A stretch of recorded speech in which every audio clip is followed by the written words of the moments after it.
starting out, man, I came back to Kansas City in 2006, and I had been producing when I was at school in Missouri Western. Man, let me tell you, I got back down here, and I was just trying to get my name out there, and thanks to a guy, Wesley Forte. I met him through my best friend. Talking with him, I met his brother, George Forte the third, and everybody know Forte. Shout out to Forte, good guy, man. He got me started, man, for real, with like getting out there production wise. He hooked me up with the Popper actually. I remember when I first met the Popper, and we did a record called "There You Go," and man, listen, I was super excited, man, because I'm thinking like I want to work with all the guys in the city, man. I want to be the guy next up, and but man, just an exciting working with the Popper. That was back in 2006, man. Our relationship now, man, we just like this, man. And so, after working with him, I ended up hitting Black Wall. This is when we had was it not Black Planet, but MySpace. Right. I hit him up. And funny story, even going back further, I hit the Road Dog Villains up on MySpace, and that's when I was able to. They was my first placement actually here in Kansas City, working with them. Oh, this was 2000. MySpace. Yeah, 2006, 2007. Okay. And I remember I was on the album, what was it, New World Order, I think that's what it was. I might be mistaken in the name, but I remember I had like 4 tracks on there, and one of them was Too Drunk to Drive Home. It was supposed to be the sequel to Let's Get Fucked Up, and but hey, it came out. Man, that song was a hit, man. Shout out to T Will. He definitely that's my guy, man. And so working with Black Walt, I did so many records for Black Walt, man. I remember the one that stood out, man, and it was my first radio record that hit Hot 103, KC Mizzou, and a lot of people don't know I did that, man. But that was me. I produced that, your boy. Nice. So with that, you produced all this. Who are you, man? What's your name? Let's put some tags on here. Well, my original tag, people would know me as. First of all, let me tell you, my name is Goodro, but now, as people would see me as Fire That Shit Up Goodro. And so I'm Goodro. I'm a music producer here in Kansas City, Missouri.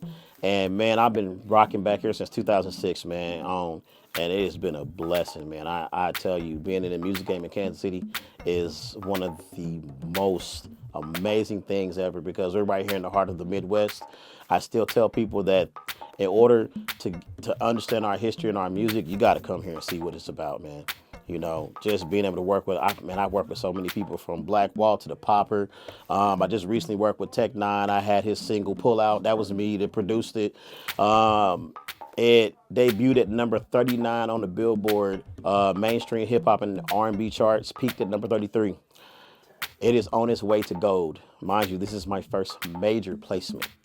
And so it's amazing. You're going to have a plaque to hang up. Man, I'm gonna tell you, growing up here in Kansas City, man,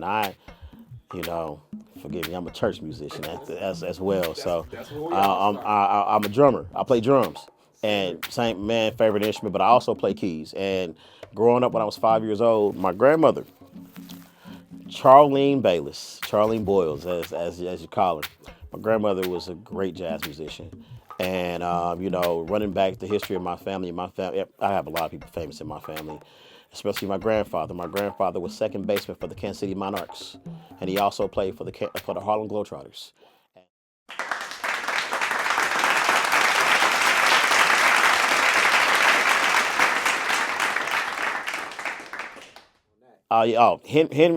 Henry Hank Baylis, Okay. second baseman, definitely. And so growing up, hearing the stories about my grandmother playing jazz music. And it's crazy because my sister actually played better than me. She started playing piano, and I picked up on it when I was 5, and I was the one that continued on with it. Started playing drums in church at 10 at Mount Sinai Missionary Baptist Church. Shout out to my church family, my late Pastor Fate White. His son took over, Alfred White, real good pillar in the community. Shout out to my church now, Corinthian Worship Center, Pastor Maurice Gay. It's my guy, man. But growing up in the church, man, playing drums, at the age of 16, our organist left, and they didn't have anybody to play, so they was like, we need somebody to play, and I'm sitting there like, I'll play. Right. And so, sitting there playing at church, man, like I tell everybody, man, God is good. So just being able to play in church and being able to, come up and having that spiritual background, man. 16 years old, I'm in school. I went to Purcell High School, Performing Arts. Shout out to Purcell Class of '02. And the crazy thing about it is the guys that are out there doing it right now. Shout out to Brian Kennedy, it's my cousin. He's doing big things. Ronnie Jackson, Little Ronnie, shout out to him. I went to school with all these guys, man. And 16 years old, I see these guys walking around school with Tritons, and I'm like, yo, what are they doing? I'm sitting there just playing drums. I'm like, what are they doing? My cousin was like, hey, man, listen, I'm out there producing music, man. I'm about to do big things. I'm like, man, I want to produce music too.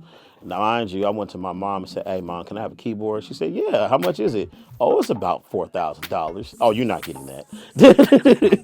But yeah, being in that atmosphere, in that background, man, I started producing when I was 16. My dad downloaded Fruity Loops on his computer, and I started making beats. And, from there, I just was like, well, I want my stuff to sound like his. I want my stuff to sound like his. And every single time I would get better and better, but I would always hit a plateau. Like I went to college at Missouri Western, left for college in '02. I was down there, 4.5 years, 5. And while I was down there, I met up with a couple guys, they were producing. And I just sat back and just kind of, fell in love with the studio, man. Music has just always been my love, man. But it started at 5. I ain't gonna lie, I started at 5, worked its way through high school, worked its way through college, came back here, started producing more using Reasons 3.0.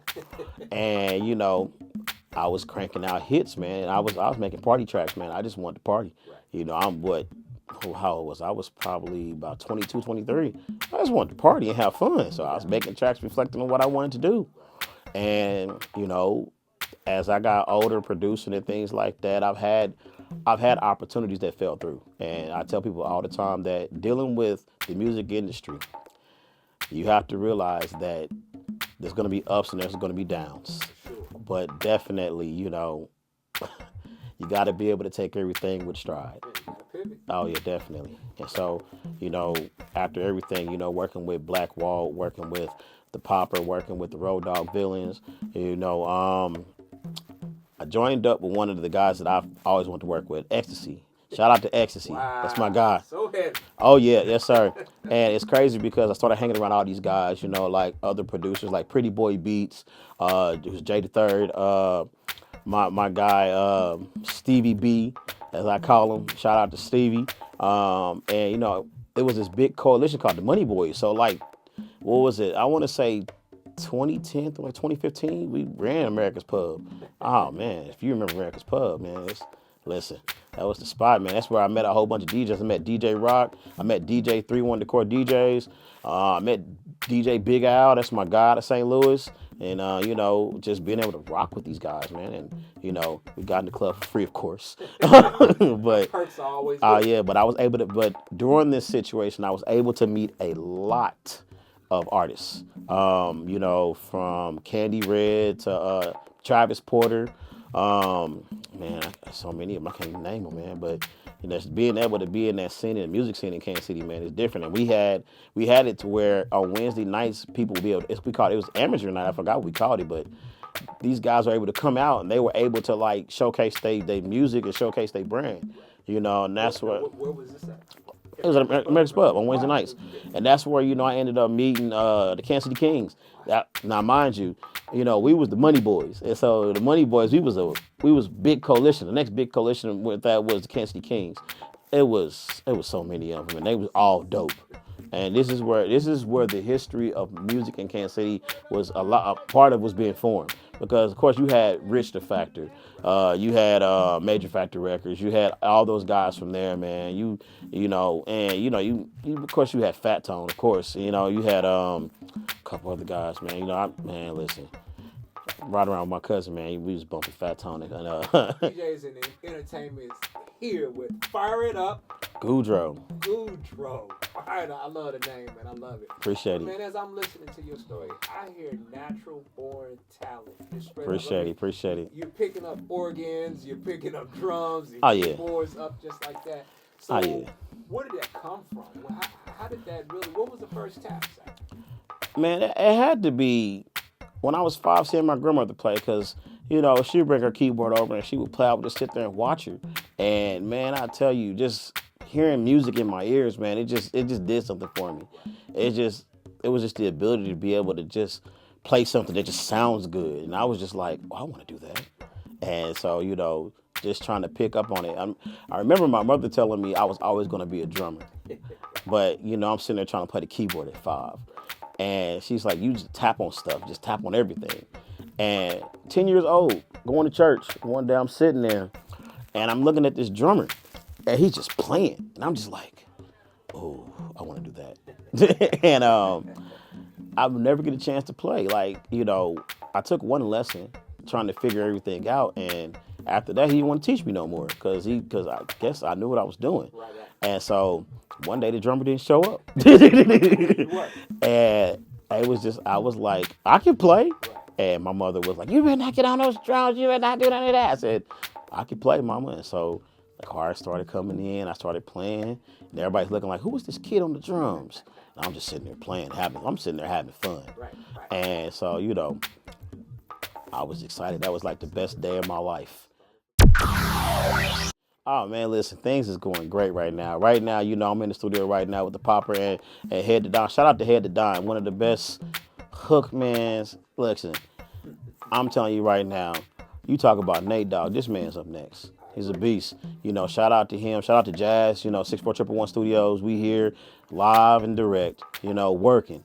And, right now we working on a couple of things. We wanna try to submit some things to a couple of these companies out here. We got a project we're working on for a company called Rise to Greatness. It's a company that nonprofit organization that does they help out children to teach them baseball. And it's an amazing organization started by a gentleman who loved the game of baseball. He played baseball, he studied baseball, everything baseball he loves, and he's doing something to give it back to the community to teach them the game, which is amazing. And again, this falls back to my background, my grandfather being second baseman for the Kansas City Monarchs. Absolutely, and I think this is an amazing opportunity just to be even considered. Also, we got a couple things we want to try to work on right now. We're working on just putting together records that we can submit to the industry because it's about that time, and so more placements to come, more amazing opportunities to come. Like I said, the name Goodro is going to be a household name. Easy. I'm on Facebook under Donald Goodro Baylis. Or you can type in Goodro and you're going to see my picture pop up. Spell Goodro. It's just Goodro. Just like the weed, Goodro.